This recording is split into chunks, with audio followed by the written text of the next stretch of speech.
کوئٹہ میں collector custom محمد اسماعیل کا media سے گفتگو میں کہنا تھا کہ حکومت پاکستان نے انسداد اسمگلنگ مہم شروع کی ہے۔ اس مہم میں کور کمانڈر 12 آئی جی پولیس اور IGFC کا تعاون بھی حاصل ہے۔ جنوری سے اکتوبر تک یوریا، کھاد، گندم، آٹا اور چینی کی بڑی کھیپ برآمد کی گئی ہے۔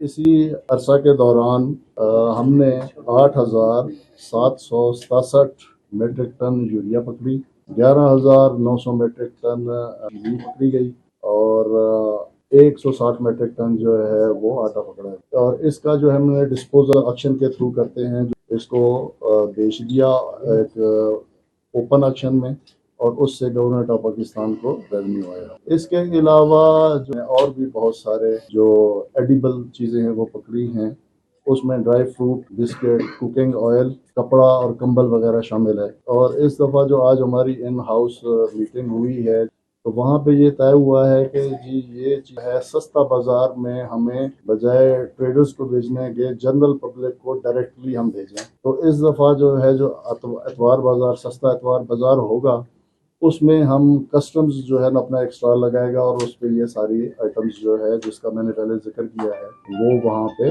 اویلیبل ہوں گی۔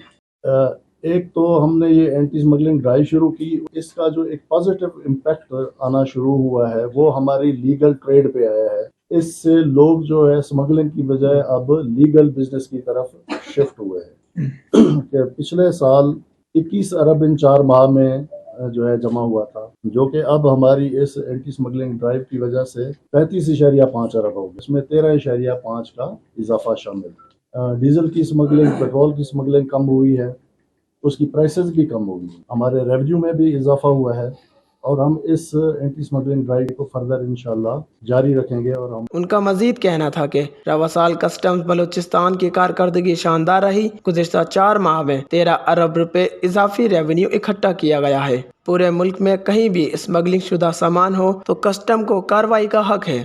وش نیوز، کوئٹہ۔